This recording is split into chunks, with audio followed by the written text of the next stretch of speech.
So, with all the buzz around AI writing tools, I stumbled onto something a bit different recently. Oh yeah, what's that? Well, it's this website, right?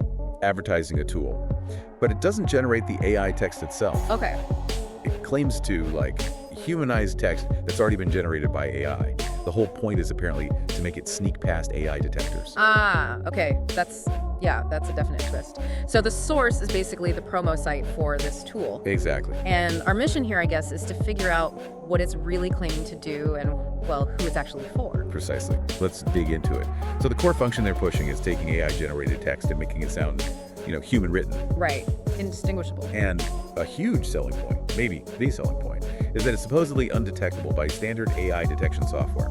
That's a pretty bold claim, directly challenging the detectors. It suggests there's a real market, or at least a perceived need, for content that feels human, even if it started as AI. Yeah, like bypassing the gatekeepers. It makes you think about spam filters, plagiarism checkers.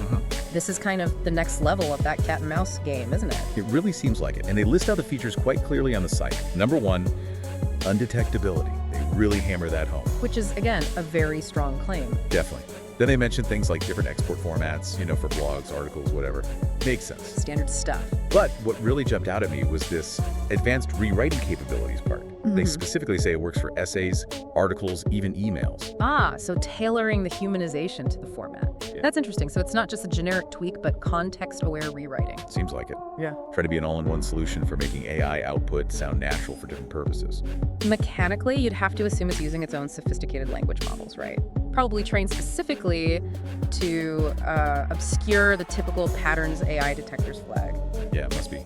And the fact they specifically mention aiming for a 100% human score on detectors like GPTZero, Turnitin, well, that tells you exactly who they're trying to reassure. Absolutely. They know the fear is getting flagged. So who are these target users? They list a few groups. Let me guess.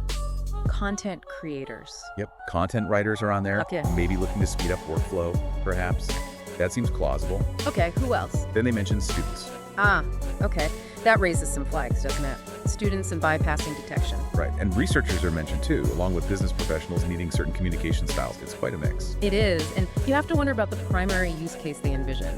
Efficiency for writers is one thing, but the student angle, combined with the anti-detection focus, well, that leads down a different path regarding academic integrity. No kidding. On the practical side, they stress ease of use, which is always key. Makes sense, lower the barrier to entry. And they offer a free trial. Let people kick the tires. Standard marketing playbook. See if it actually works against the detectors before you pay. And then, different pricing plans.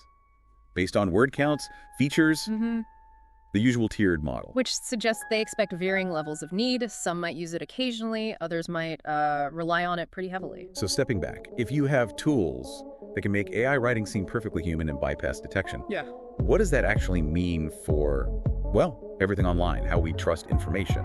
That's the core question, isn't it? The potential to really blur the lines between genuine human thought and disguised AI output is significant. It impacts trust, authenticity, the whole online ecosystem, really. Okay, so wrapping this up, we've looked at this tool, its main claim being to humanize AI text to be detectors. Yep, targeting writers, students, researchers, business folks. With features focused squarely on that undetectability, that 100% human score, and adapting the style for different needs. And it leaves us with a pretty big thought, doesn't it? What does the rise of tools like this actually signal about where we're heading with AI and human creation and detection? It forces you to think about the future of content itself.